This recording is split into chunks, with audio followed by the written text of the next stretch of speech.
हमारी संस्कृति, हमारे संस्कार सदा रहें हमारे साथ। सब्सक्राइब करें तिलक।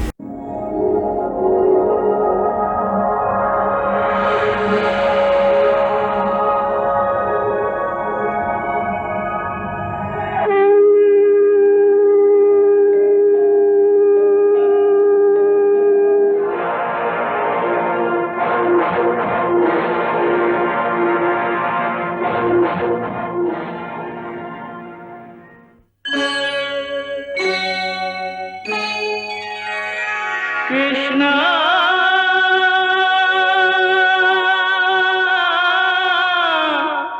कृष्णा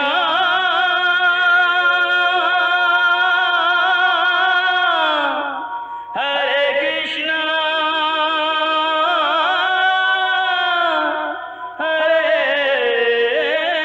हरे।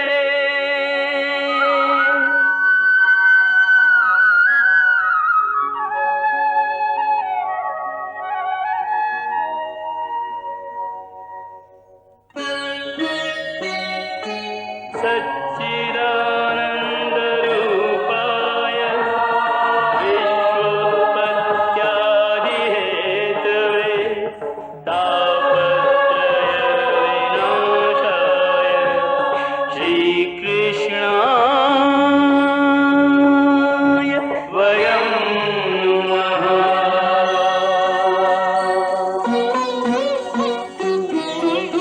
श्रीकृष्ण गोविंद हरे मुरारे, हे नाथ नारायण वासुदेव। हरे कृष्ण राधे राधे कृष्ण कृष्ण कृष्ण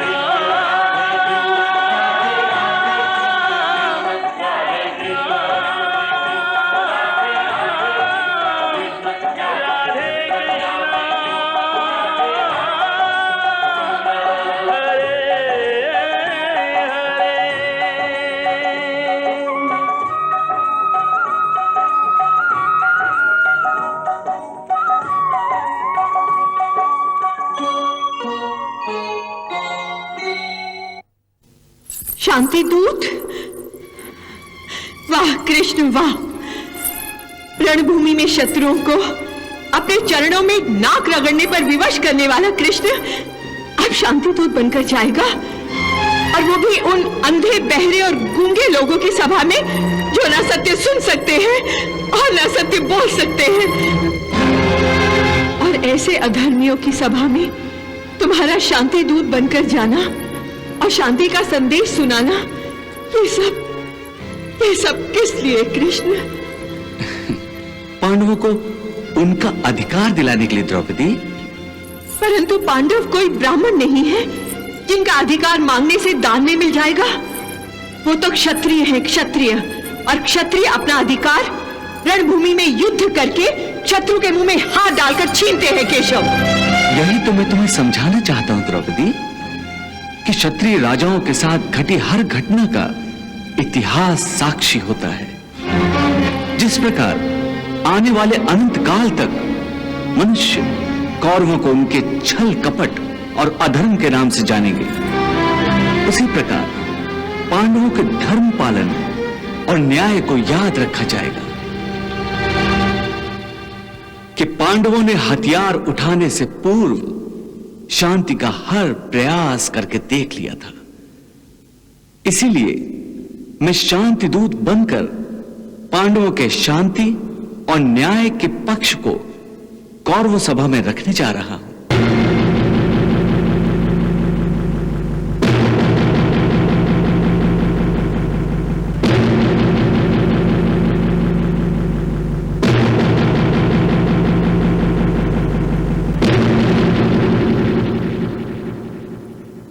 महाराज धृतराष्ट्र, आप कौरवकुल के सर्वश्रेष्ठ हैं। आप कौरवकुल के कर्ता धर्ता हैं। आपकी इच्छा बिना कुछ नहीं हो सकता। महाराज, किसी भी निर्णय में जब तक आपकी इच्छा, आपकी सहमति नहीं होगी, कोई कुछ नहीं कर सकता। इसलिए मैं कौरवों की इस भरी सभा में पांडवों का राज्य और उनका अधिकार लौटाने की मांग एक बार फिर कर रहा हूं और आपसे इस महत्वपूर्ण समस्या के समाधान में आपकी इच्छा जानना चाहता हूं।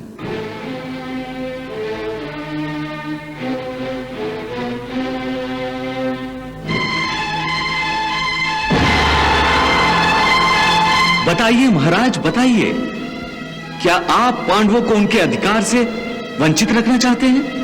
बोलिए महाराज, बोलिए।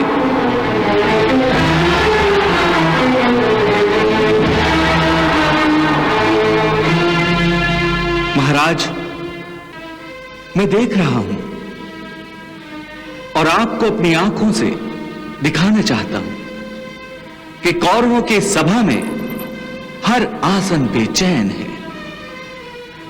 शब्द सिमट कर चेहरों पर भाव बन गए हैं।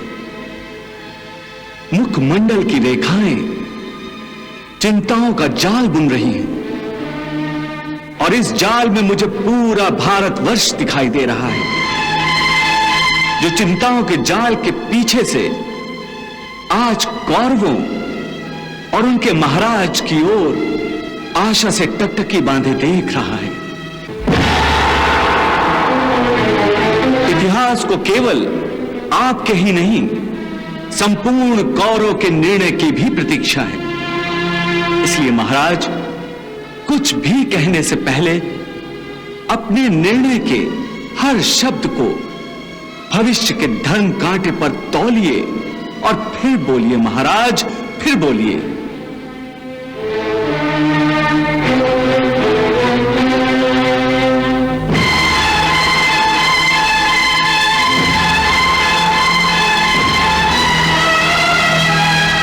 बोलिए महाराज धृतराष्ट्र, यह समय मौन रहने का नहीं है।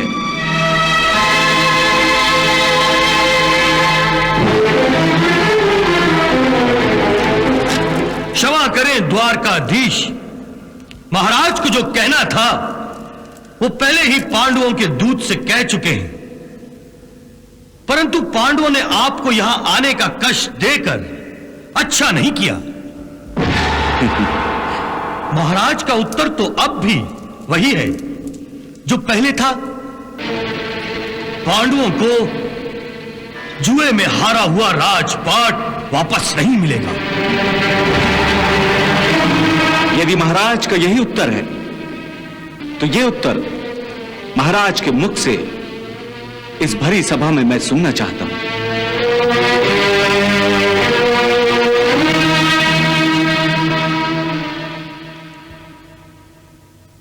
हे द्वारिकाधीश, मैं एक पिता हूं। मैं आपको समझा नहीं सकता कि एक पिता की विवशता क्या होती है। परंतु आप पांडवों के भी तो ज्येष्ठ पिताश्री हैं। आप उनके विरुद्ध कैसे जा सकते हैं? पांडव स्वयं आपको आज भी अपने पिता समान मानते हैं। परम प्रतापी युधिष्ठिर और उसके अनुजों ने आपको और कुरुकुल के सारे ज्येष्ठों को अपना आदरणीय प्रणाम भेजा है। मुझसे याचना की है कि उनके प्रति मैं आप सब ज्येष्ठों से आशीर्वाद ग्रहण करूं। महाराज, बताइए, बताइए, मैं उन्हें आशीर्वाद में क्या ले जाकर दूं?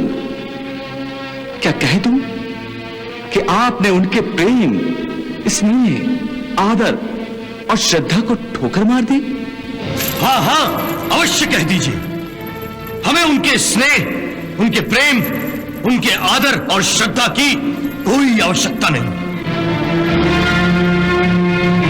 जाइए द्वारकाधीश, जाइए, जाकर कहिए उन पांचों पाखंडियों से कि इंद्रप्रस्थ मैंने जीता है, मैंने। यदि उन कायरों को इंद्रप्रस्थ चाहिए तो जीत ले जाए युद्ध भूमि पर। वे आपके लाख कहने पर भी पांडवों को इंद्रप्रस्थ वापस नहीं लौटाऊंगा, क्योंकि इंद्रप्रस्थ मेरा है, मेरा, और केवल मेरा ही रहेगा। महाराज रोकिए, दुर्योधन की इस हट को रोकिए। कहीं ऐसा ना हो कि आपका ये पुत्र अपने झूठे मान गुमान और हट के लिए विनाश के उस भयानक जंगल में भटक जाए जहां से निकलने का कोई रास्ता ना हो। दुर्योधन का पांडवों के प्रति ये द्वेष, यह हठीला स्वभाव स्वयं अपने विनाश के द्वार को खटखटा रहा है, युद्ध का न्योता दे रहा है। और यदि ये युद्ध हुआ तो इसमें केवल दुर्योधन का ही नहीं, संपूर्ण कौरवों का विनाश होगा। और इस विनाश का उत्तरदायित्व आप पर होगा महाराज, आप पर। द्वारकाधीश, आप हमारे आदरणीय हैं, परंतु इसका अर्थ यह नहीं कि आप शांति दूत बनकर महाराज को भड़काएं, उनको युद्ध की धमकी दें। यह मैं कदापि सह नहीं सकता। आपकी भलाई और आदर इसी में है कि आप उन पांडवों की गुण गाथा का गान बंद करके चुपचाप बैठे रहिए। दुर्योधन, अपनी जीवा को लगाम दो और सत्य सुनना सीखो। द्वारिकाधीश के प्रति ऐसे अपशब्द शोभा नहीं देते। भगवान के प्रकोप से डरो। पितामह, डरते वो हैं जो कायर होते हैं। मैं किसी के प्रकोप से नहीं डरता, क्योंकि दुर्योधन स्वयं एक प्रकोप है। प्रकोप। ठीक कहा दुर्योधन तुमने, तुम एक प्रकोप हो, और अब यही प्रकोप बिजली बनकर हस्तिनापुर पर गिरने वाला है। महाराज, दुर्योधन के ये कटीले और विषैले शब्द एक अनावश्यक युद्ध को अनिवार्य कर रहे हैं। महाराज, धर्मराज युधिष्ठिर ने अपने शांति संदेश में यह भी कहा था कि यदि महाराज धृतराष्ट्र अपने पुत्रों के हाथों लाचार होकर हमें हमारा राज्य न लौटा सके तो उन्हें कौरवों की इस भरी सभा में अधिक लज्जित न कीजिएगा, उनकी विवशता का प्रदर्शन न कीजिएगा। उनसे पांडवों के इंद्रप्रस्थ के बदले 5 भाइयों के लिए केवल 5 गांव ही मांग लीजिएगा। वो 5 गांव पाकर ही संतुष्ट हो जाएंगे।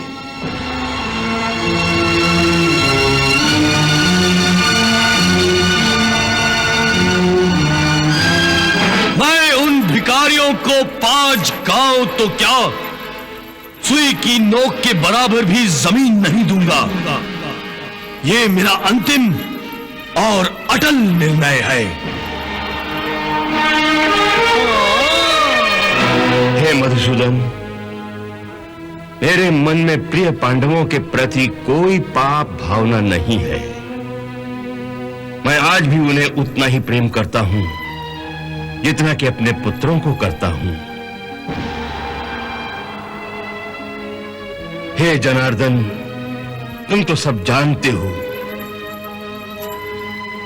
मेरा शरीर अवश्य इस राज सिंहासन पर बैठा है, परंतु मेरी आत्मा को किसी ने संबंधों के प्रेम जाल में फंसाकर किसी अंधेरे कारागार में बंदी बना लिया है। मैं इस संबंध में विवश हूं, मैं विवश हूं। मैं कुछ नहीं कर सकता, कुछ नहीं कर सकता।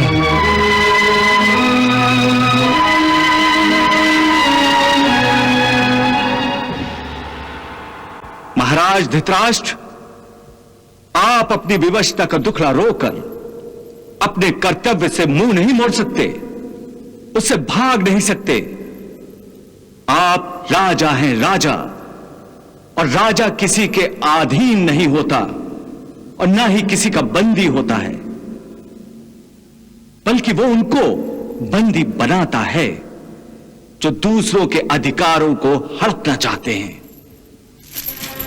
भांजे, श्री कृष्ण तो अब शांति की भाषा की जगह युद्ध की भाषा बोल रहे हैं। ये दूत की मर्यादाओं का उल्लंघन है। ये जीजा श्री को हमारे विरुद्ध भड़काकर हमें बंदी बनवाना चाहते हैं। हाँ, अरे ये क्या मुझे बंदी बनाएगा?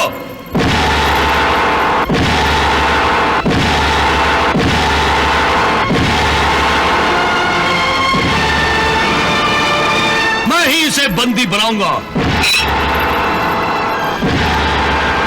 कर्ण, बंदी बना लो इस पक्षपाती दूत को। सावधान! किसी ने भी द्वारकाधीश की तरफ एक कदम बढ़ाने का साहस किया तो यहीं इसी दरबार में सरों का ढेर लगा दूंगा। सात्विकी, बैठो।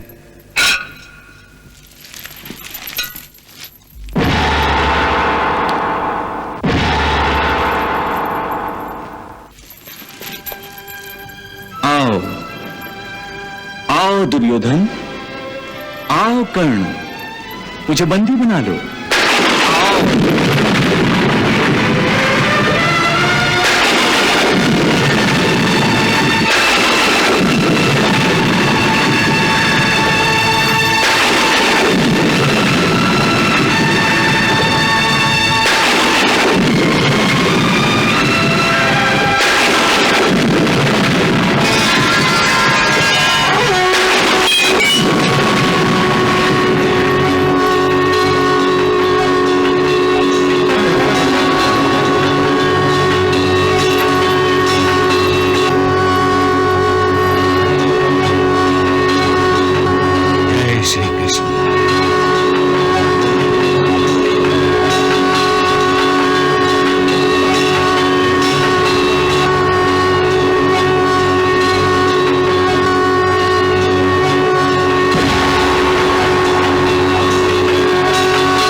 चलो सात्विकी।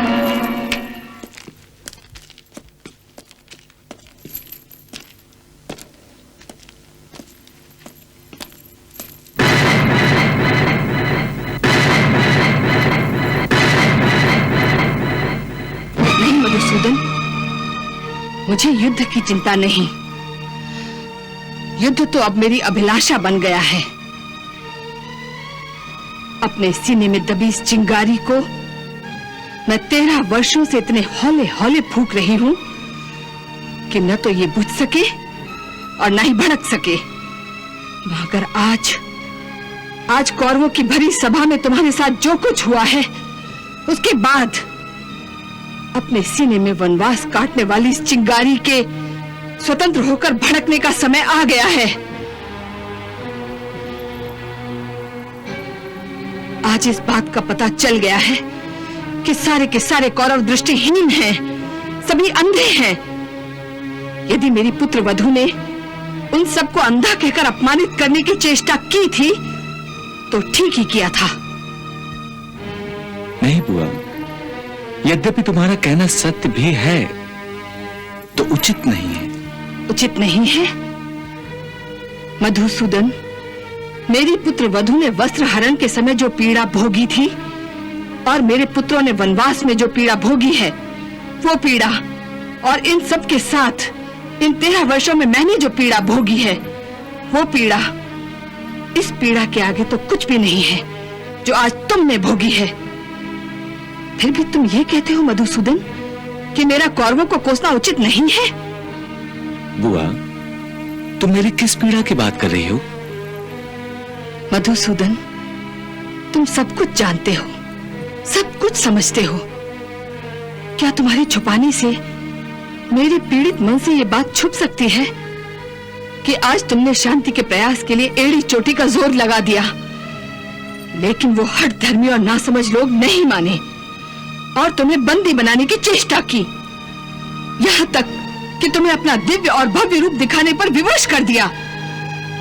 बताओ, क्या उस समय तुम्हारा मन पीड़ित नहीं हुआ था? भगवान को यह साबित करना पड़ा कि वो भगवान है, सर्वशक्तिमान है। उस समय तुमने जो पीड़ा भोगी, उसके सामने हम सबकी सामूहिक पीड़ाएं कुछ भी नहीं है, क्योंकि हम सब तो केवल मनुष्य मात्र हैं। बुआ, मेरी पीड़ा को छोड़ो और ये बताओ कि यहां से लौटकर तुम्हारी ओर से पांडवों को क्या संदेश दूं?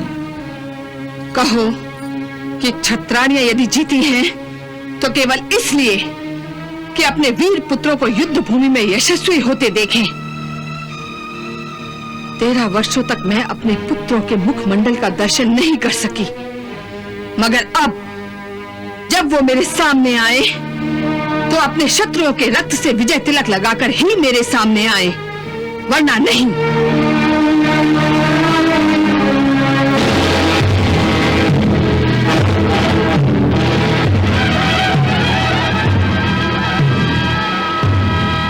पांडवों और श्री कृष्ण की ओर से शांति का अंतिम प्रयास भी विफल होने के बाद कौरवों ने हस्तिनापुर में तो पांडवों ने विराट नगरी में युद्ध की तैयारियां शुरू कर दी। उत्तर दक्षिण पूर्व पश्चिम हर क्षेत्र के राजा को इस महायुद्ध में अपनी ओर से लड़ने के लिए न्योते भेजे गए और बड़े बड़े राजे महाराजे सम्राट युधिष्ठिर और कौरवों की सेना में उपस्थित होकर अपनी अपनी सेनाएं उनके नेतृत्व में देने लगे। और दूसरी तरफ पांडवों की सेवा में भी बड़े बड़े राजे महाराजे सम्राट युधिष्ठिर को अपनी अपनी सेनाएं उनके नेतृत्व में देने लगे। शक्तिशाली महाबलशाली महाराज कनौज शस्त्रों से सुसज्जित अपनी 2 लाख सेना के साथ कौरवों की सेना में सम्मिलित हो रहे हैं।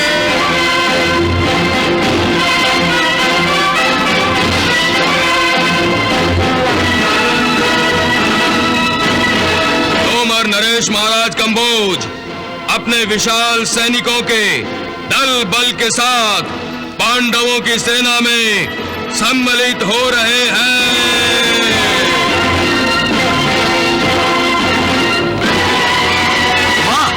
कौरवों के पक्ष में बड़े बड़े राजे महाराजे हैं मामाश्री। हमने छल से काम लेकर बहुत से राजाओं को अपने साथ कर लिया है जो पांडवों को साथ देने वाले थे मामाश्री, यहां तक कि पांडवों के सगे मामा अर्थात महाराज शल्य को भी हमारे साथ कर लिया है। अब हम पांडवों से कहीं अधिक शक्तिशाली हो गए हैं। हमारी विशाल सेना है, अस्त्र शस्त्रों का भंडार है। अब हमारी विजय निश्चित है। नहीं भांजे नहीं, अभी हमारी विजय निश्चित नहीं है। क्यों मामाश्री क्यों? अब भी आप हमारी विजय पर संदेह क्यों रखते हैं? एक ही संदेह है भांजे, वो ये कि हमने भारतवर्ष के अधिक से अधिक राजाओं को तो अपने पक्ष में कर लिया है, परंतु अब भी एक शक्तिशाली राजा शेष है जिसकी सेना पल भर में युद्ध का पांसा पलट सकती है और हम जीती हुई बाजी हार सकते हैं। आप किस राजा की बात कर रहे हैं मामाश्री? मैं द्वारकाधीश श्री कृष्ण की बात कर रहा हूं, जो उस अर्जुन का प्रिय मित्र भी है।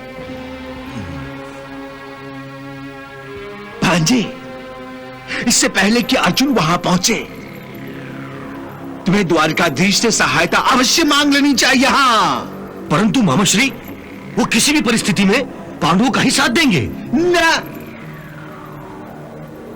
यदि उन्हें धर्म संकट में डाल दो तो वो तुम्हारी भी सहायता करेंगे।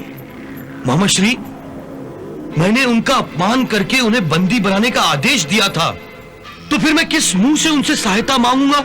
अरे भांजे, उसके लिए तो तुम उनसे क्षमा भी मांग चुके हो।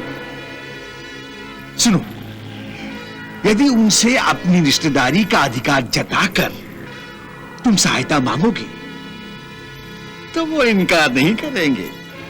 उनका कोमल हृदय अवश्य पिघलेगा भांजे, अवश्य। हाँ, देख लिया प्रभु, मामा शकुनी ने कैसी कुटिल चाल चली है। इस बार तो वो आपको भी धर्म संकट में डालने का प्रयास कर रहे हैं। देवी, जुआ खेलने वाले मनुष्य की प्रवृत्ति छल कपट से इतनी दूषित हो जाती है कि वो अपने जीवन के हर पल, हर क्षण छल और कपट के सहारे कुटिल चालें ही चलता रहता है। परंतु इस चाल का उत्तर अब आप क्या देंगे?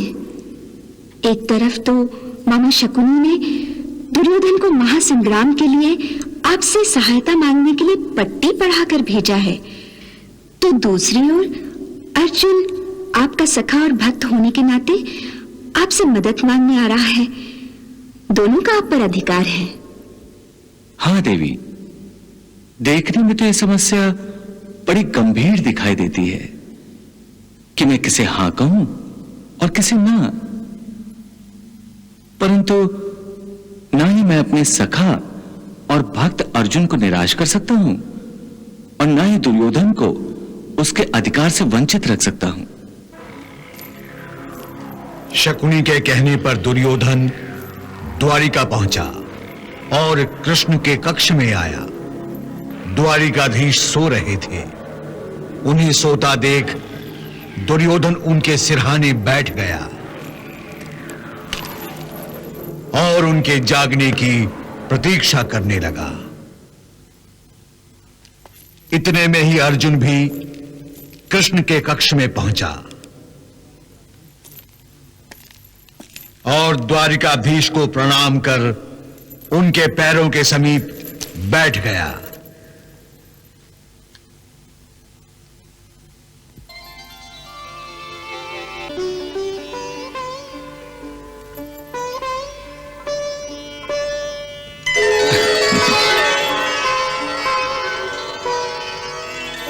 अरे अर्जुन, तुम? प्रणाम द्वारिकाधीश। अर्जुन से पहले मैं आया हूं कृष्ण। अरे दुर्योधन, तुम भी यहां? द्वारिका में तुम्हारा स्वागत है। कहो अर्जुन, क्या बात है? कैसे आना हुआ? हे केशव, मैं तुम्हारे श्री चरणों में एक विनती लेकर आया हूं। यदि तुम उसे स्वीकार करोगे तो मैं धन्य हो जाऊंगा। कहो मित्र, मेरे योग्य क्या सेवा है? सेवा नहीं केशव, विनती। भ्राता श्री सम्राट युधिष्ठिर चाहते हैं कि तुम पांडवों के पक्ष में होकर उन्हें बल और गौरव प्रदान करो। तुम हमारे पक्ष में युद्ध करो। हे वासुदेव, मैं भी आपसे सहायता मांगने आया हूं कि आप कौरवों की ओर से युद्ध में भाग ले। आखिर मेरा भी आप पर कोई अधिकार है। हे अर्जुन, हे दुर्योधन, तुम दोनों मेरे अपने हो, मेरे संबंधी। मैं किसका मित्र बनूं, किसका शत्रु? इसलिए मैंने निर्णय लिया है कि इस युद्ध में मैं शस्त्र नहीं उठाऊंगा।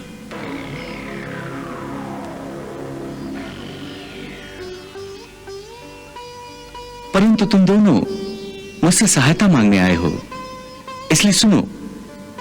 एक ओर होगी मेरी चतुरंगिणी सेना जो युद्ध के लिए तैयार है, और दूसरी ओर मैं कृष्ण जो युद्ध में शस्त्र नहीं उठाएगा। अब तुम दोनों इसमें से किसी एक को अपने अपने पक्ष में चुन लो। अर्जुन से पहले मैं आया हूं वासुदेव, इसलिए पहले मैं ही मांगूंगा। परंतु हे दुर्योधन, मेरी दृष्टि पहले अर्जुन पर ही पड़ी थी, इसलिए पहला अवसर अर्जुन को ही दिया जाएगा।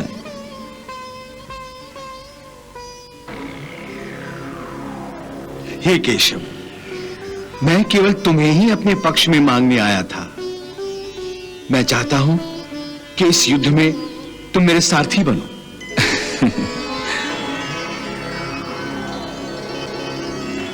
दुर्योधन तुम? मैं आपकी चतुरांगिनी सेना मांगता हूं। तथास्तु।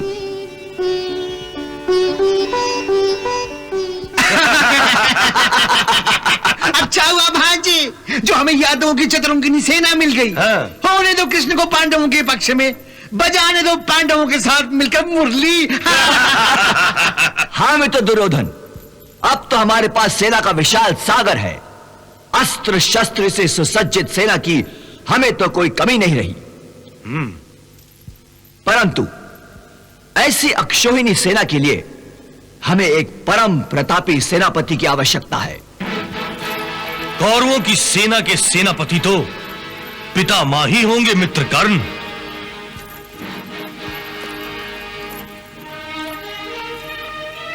मैं अवश्य कौरवों का सेनापति बनूंगा वत्स, अवश्य सेनापति बनूंगा। मेरे होते हस्तिनापुर की ओर कोई शत्रु आंख उठाकर भी देखे, यह संभव है वत्स, यह संभव है। मैंने हस्तिनापुर और हस्तिनापुर के राज सिंहासन पर बैठने वाले राजा की आजीवन सुरक्षा की सौगंध उठाई है। परंतु वत्स, इस युद्ध में मेरी भी एक शर्त होगी। शर्त? कौन सी शर्त पितामह? वत्स, मैं इस कुरुवंश का सबसे ज्येष्ठ व्यक्ति हूं। मेरी ही गोद में बैठकर और मेरी ही बाहों में झूला झूलकर तुमने और पांडवों ने अपने बचपन से जवानी तक की यात्रा तय की है। मेरी इन बूढ़ी आंखों ने कुरुकुल को परवान चढ़ते देखा है। मुझे तुमसे जितना चाव है, पांडवों से भी उतना ही लगाव है। मैं तुम्हारे निजी स्वार्थों के कारण पांडवों का वध नहीं करूंगा। पांडवों का वध नहीं करेंगे तो फिर क्या करेंगे?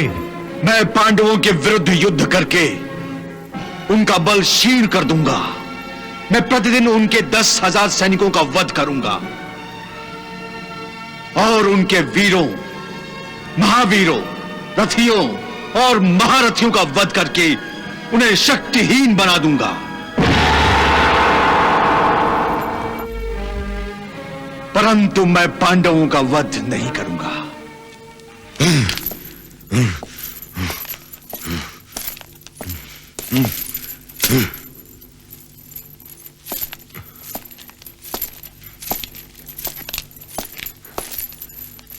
मामाश्री, यदि पितामह की भांति सभी एक एक करके पांडवों के वध के विरोधी हो जाएं, तो युद्ध भूमि पर 5 पांडवों के विरुद्ध 5 कौरव भी नहीं रहेंगे। इस तरह तो मैं अकेला हो जाऊंगा मामाश्री, अकेला हो जाऊंगा। नहीं मित्र दुर्योधन, अभी मित्रता के नाम पर जान देने वाला महावीर कर्ण जीवित है। मेरे होते हुए तुम अकेले नहीं हो सकते हो। तुम्हारे अपने तुम्हें धोखा दे सकते हैं, परंतु मैं नहीं। हाँ भांजे, अंगराज कर्ण ठीक कह रहे हैं। पितामह के पांडवों का वध न करने की शर्त ने तो मेरे विश्वास के दुर्ग को रेत की दीवार की भांति ढहा दिया था। भांजी, अब हमें पितामह पर पूर्णतः विश्वास नहीं करना चाहिए। हाँ, यदि पितामह पर विश्वास ना करूं तो फिर कौन है जिसे मैं कौरवों का सेनापति बना सकूं, जो पांडवों के अस्त्र और शस्त्रों की आंधी के सामने पहाड़ बनकर खड़ा हो सके? मामाश्री, कौन है वो? क्या अपने मित्र के फौलादी सीने को भूल गए हो, जिससे बड़े बड़े पहाड़ टकराकर टुकड़े टुकड़े हो जाते हैं? यदि पांडवों के पास अस्त्रों शस्त्रों का भंडार है, तो मैं भी कहां कंगाल हूं। मेरे पास भी तो अस्त्र शस्त्रों का भंडार है। क्या तुम्हें अपने मित्र में एक कुशल सेनापति बनने की योग्यता दिखाई नहीं देती? देती है अंगराज कर्ण, सारी योग्यताएं दिखाई देती हैं।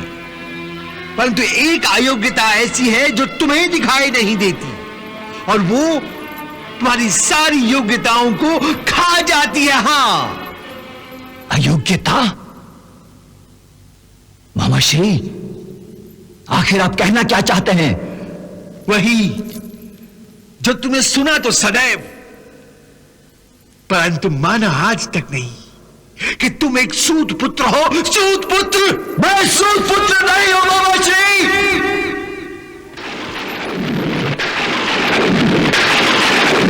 मैं सूत पुत्र नहीं हूं। मैं सूत पुत्र नहीं हूं।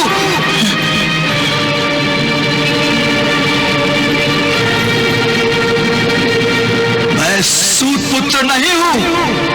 शकुनी मामा, मैं सूत पुत्र नहीं हूं।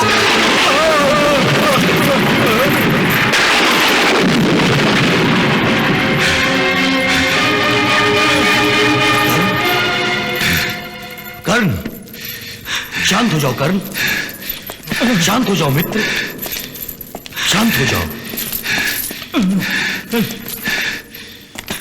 शांत हो जाओ मित्र, शांत।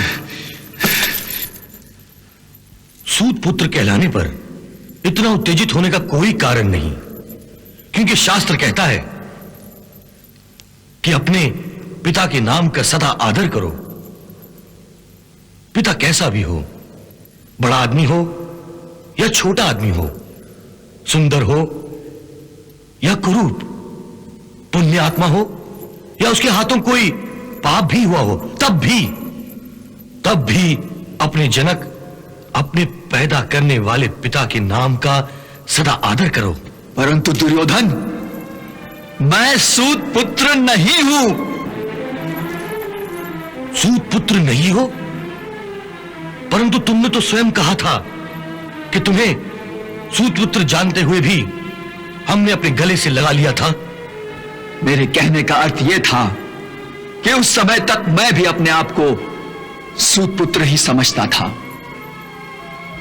हाँ, तो अब तुम ऐसा नहीं समझते? नहीं। हाँ, क्योंकि अब मुझे पता चल गया है कि वो सत्य नहीं था।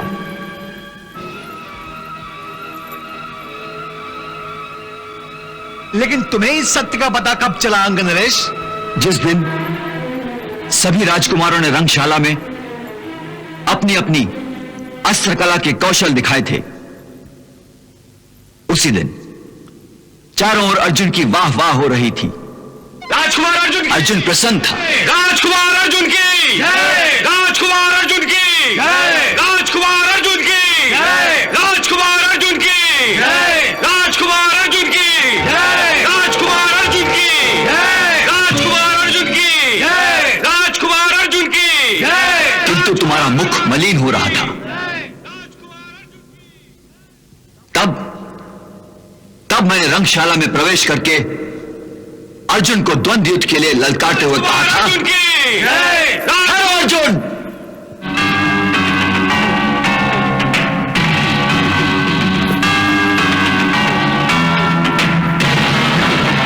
इस संसार में सर्वश्रेष्ठ धनुर्धर की उपाधि पाने से पहले तुम्हें मेरे साथ द्वंद्व युद्ध करना होगा। यहीं इसी रंगशाला में सारी जनता के सामने हम युद्ध करेंगे, और इस द्वंद्व युद्ध के पश्चात यह निर्णय किया जा सकेगा कि कौन सर्वश्रेष्ठ धनुर्धर है। द्रोण का शिष्य अर्जुन या भगवान परशुराम का शिष्य कर्ण। कौन हो तुम? मैंने अपना परिचय दे दिया है अर्जुन। एक वीर और कलाकार का इतना ही परिचय होता है कि वो किस गुरु का शिष्य है। वाह, इसे कहते हैं शूरवीर। तुम बिल्कुल सत्य कह रहे हो भांजे। मैं तुम्हारे साहस की प्रशंसा करता हूं। स्वयं अपने आप को वीर कहने वाले कर्ण, अपना धनुष उठाओ, मैं युद्ध के लिए तैयार हूं।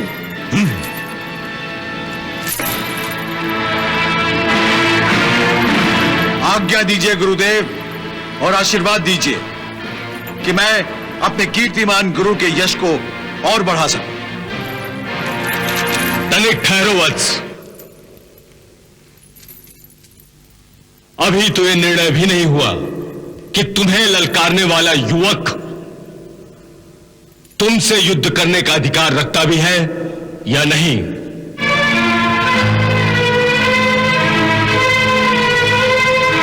हे धनुधारी युवक, तुमने जो अपना परिचय दिया है वो आज की स्थिति में पर्याप्त नहीं है।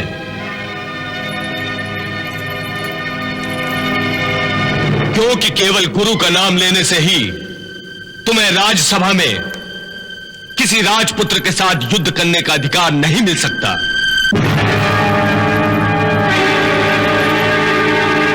यह विशेष सभा राजपुत्रों के अस्त्र कौशल प्रदर्शन करने के लिए बुलाई गई है। सो हे युवक, मैं अर्जुन को युद्ध करने की अनुमति दूं, इससे पहले तुम्हें यह बताना होगा कि तुम किस राजा के पुत्र हो अथवा किस देश के राजा हो।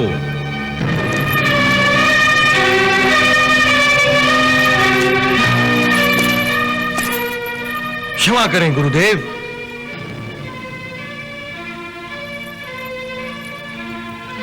मैं इस तर्क से सहमत नहीं हूं,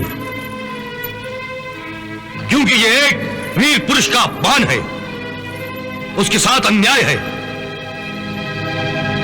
फिर भी यदि अर्जुन से युद्ध करने के लिए इसका राजा होना आवश्यक है तो मैं अपने अंग देश का राज्य इसे प्रदान करता हूं।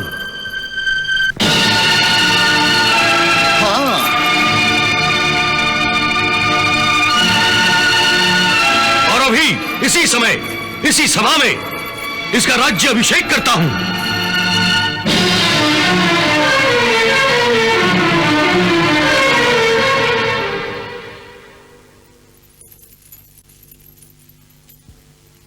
वो क्षण मैं अभी तक नहीं भूला मित्र, जब तुमने भरी सभा में सोने का सिंहासन मंगाकर मुझे उस पर बिठा दिया था।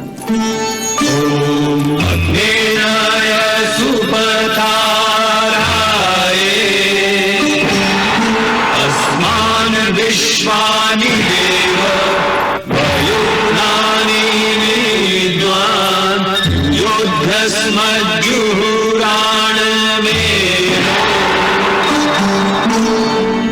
निष्ठान्ते नम उक्तिं विधेम। स्वस्ति न इंद्रो वृद्धश्रवाः स्वस्ति न पूषा विश्ववेदाः स्वस्ति नस्तारक्षो अरिष्टनेमिः। पुत्र कर्ण, पुत्र कर्ण, ये क्या कर रहे हो पुत्र? ये क्या कर रहे हो? रुको! ये क्या कर रहे हो पुत्र? रुको! ये क्या कर रहे हो पुत्र? मैंने कहा छोड़ दो इन्हें। बाबा, आप यहां कहां गए? मैं तुम्हें लेने आया हूं। मैं पूछता हूं ये तुम्हारे मस्तक में क्या पागलपन समाया है? चल मेरे साथ उनके चरणों में बैठकर क्षमा मांग, चल। आदिरथ, ये क्या कर रहे हो तुम? तुम जानते नहीं कर्ण हमारा मित्र है। अभी अभी हमने उसे अंग देश का राजा बनाया है। नहीं राजकुमार, नहीं, मेरे बालक पर दया कीजिए। राजकुमार नहीं, मेरे बालक पर दया कीजिए।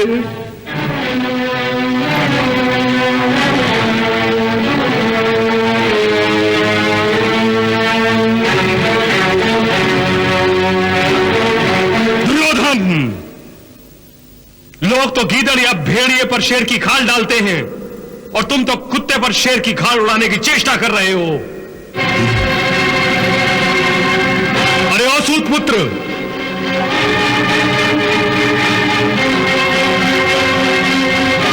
जिस प्रकार यज्ञ की अग्नि के समीप रखे हुए प्रसाद को कुत्ता पा नहीं सकता, उसी प्रकार तू भी किसी राज्य का उपभोग करने का अधिकारी भी नहीं है।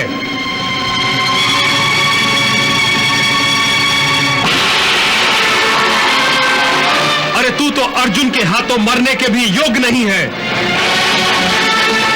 अच्छा हुआ तेरे पिता ने आकर तुझे बचा लिया। अब जा, घोड़े की लगाम थाम कर रथ चला, जो तेरे कुल का पेशा है। विखोदर भीम,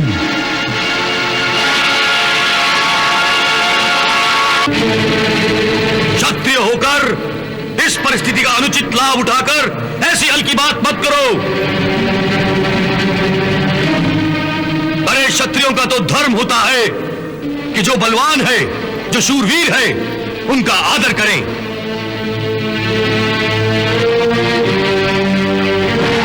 क्षत्रियों में शूरवीरों की जनजाति कभी नहीं पूछी जाती, क्योंकि प्रायः उसमें कहीं कोई रहस्य अवश्य छुपा होता है। भीम, सरकंडों से कृपाचार्य जैसे ऋषि मुनि पैदा नहीं होते, न द्रोण जैसे धनुर्धर किसी घड़े से पैदा होते हैं।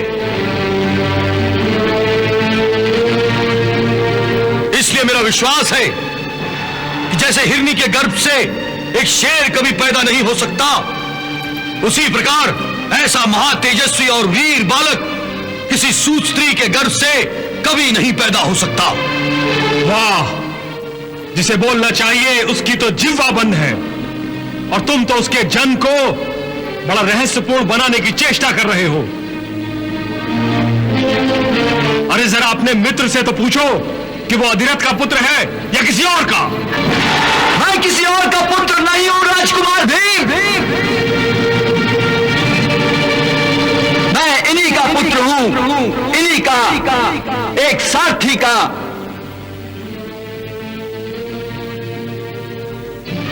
मेरे पिता का नाम है अधिरथ और माता का नाम राधा, इसीलिए मेरे मित्र मुझे राधेय कहकर भी बुलाते हैं, और मुझे इन दोनों का पुत्र होने पर गर्व है, गर्व। ऐसे माता पिता किसी भाग्यशाली को ही संसार में मिलते हैं।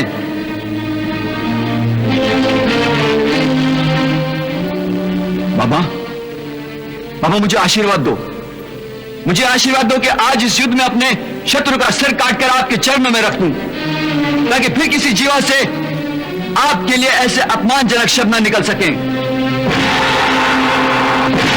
अर्जुन, उठाओ धनुष। तुम्हें सारथी सूत पुत्र और अंग देश का राजा कर्ण युद्ध के लिए ललकारता है। अपने पिता से अंतिम विदा ले ले कर्ण, मैं तैयार हूं।